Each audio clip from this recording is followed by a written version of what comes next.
Saudara, saat ini saya berada di tempat kejadian perkara perjudian sabung ayam yang ada di Waikanan, Lampung. Dan baru saja Kompolnas datang untuk melihat semua atau seluruh dari tempat kejadian perkara. Termasuk di belakang saya ini ada satu mobil yang tadi juga ada ditemukan satu barang, tapi kita akan langsung tanyakan saja kepada Kompolnas yang memang sudah hadir di sini. Selamat siang Bapak-Bapak. Selamat siang.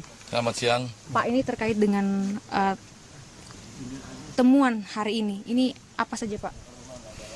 Iya, sebenarnya hari ini adalah proses dari kemarin ya. Kemarin itu kami juga mengurai faktanya dari sumber langsung, ya, baik petugas maupun orang yang ikut dalam perjudian maupun sabung ayam ini cukup detail. Nah, hari ini kami mengurai apa yang kita konfirmasi ulang nih, apa yang disampaikan dengan kondisi lapangannya. Lah, hal-hal yang penting misalnya bahwa posisinya adalah terang-terang ya. Jadi bukan malam ya, petang yang malam, enggak, terang kayak seperti ini kurang lebih. Oke, tapi kan Itu sempat satu. Kan pentingnya itu ya untuk menunjukkan apakah masing-masing orang bisa terlihat, bisa. Nah, itu yang juga bisa mengidentifikasi apakah misalnya ya petugas kepolisian melihat seseorang yang pakai identitas tertentu bawa senjata misalnya, bisa lihat. Nah, itu penting karena memang suasananya kayak begini.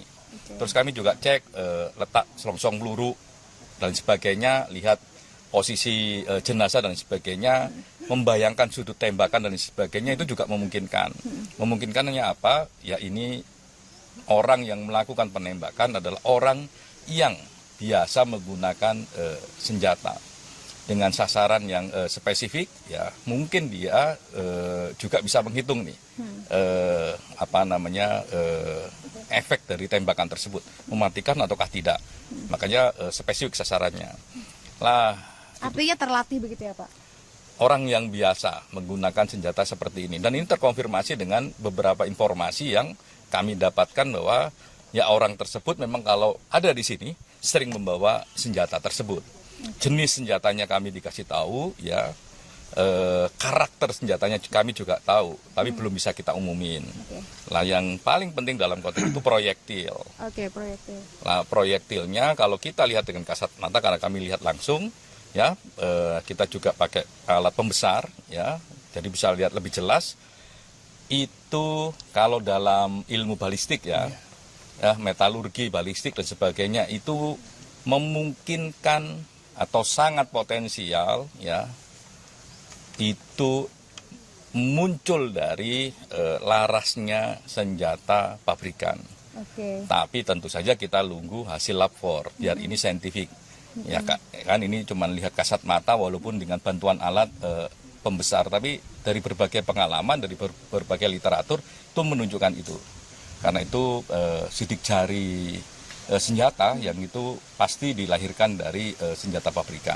Pak, artinya berarti kalau sudah ada seperti itu sangat mudah untuk sebenarnya mengidentifikasi jenis dari senjata apa dan merek apa dan sebagainya Pak?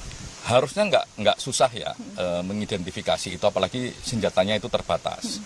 Gitu. Itu mudah gitu ya. Semoga tim join tim ini bisa membuka itu, ya, dan bisa menerangkan apa yang terjadi dan bisa menghadirkan keadilan bagi korban. Kan itu yang juga penting.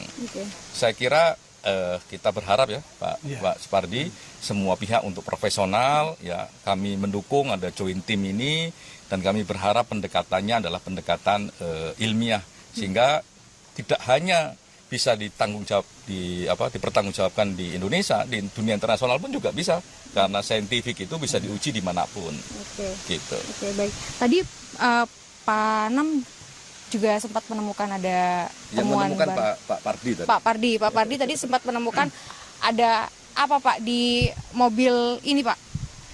Sebetulnya tadi ada keraguan apakah mobil ini betul sebagaimana yang diasumsikan adalah milik dari oknum yang menjadi terduga pelaku.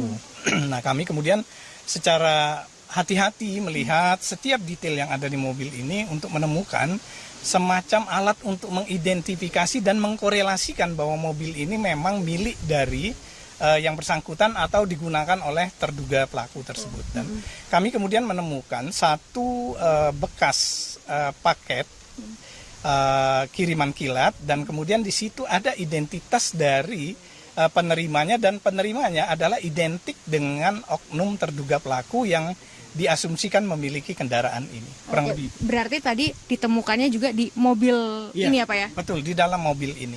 Oke, berarti untuk selanjutnya ini akan seperti apa Pak? Pak Pardi?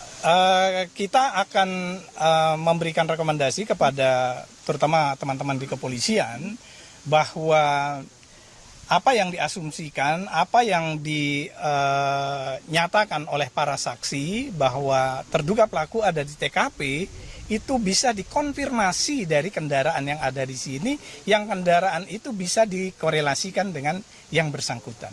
Oke, baik. Berarti kita akan tunggu bagaimana selanjutnya dari pihak kepolisian setelah rekomendasi dari Kompolnas sudah diserahkan begitu ya Pak ya? Iya, setelah kami rangkai semuanya, kita lihat hasil kami, bikin standing laporan, kami dalami dengan berbagai pendekatan teori, ya, misalnya kayak tadi yang soal balistik tadi, soal sidik jari peluru dan sebagainya, meyakinkan itu, baru kami akan rumuskan rekomendasi. Tapi lepas dari itu, sekali lagi, kami menyambut baik ada joint team ini. Dan kami berharap joint team ini, baik oleh rekan-rekan kepolisian maupun rekan-rekan TNI, ya, bisa bekerja secara maksimal, secara profesional, dan yang paling penting basisnya adalah ilmiah. Oke, baik. Ini juga pastinya masyarakat menunggu terkait dengan hasil ini, pastinya secara transparan gitu ya Pak, semua bisa dikeluarkan. Prosesnya baik, prosesnya juga transparan, hasilnya akuntabel. Oke, baik. Baik, terima kasih Pak Anab dan juga Pak Pardi atas waktunya bersama Kompas TV. Nah, saudara, itu tadi adalah satu temuan yang ditemukan oleh Kompolnas pada saat melihat tempat kejadian perkara, yakni di tempat perjudian sabung ayam. Sudah ada satu yang ditemukan dan nanti Kompolnas akan merekomendasikan atau merumuskan lalu merekomendasikannya ke polisi, dan nanti kita akan lihat hasilnya bersama. Abel Insani, Julian Fernando, Kompas TV, Lampung.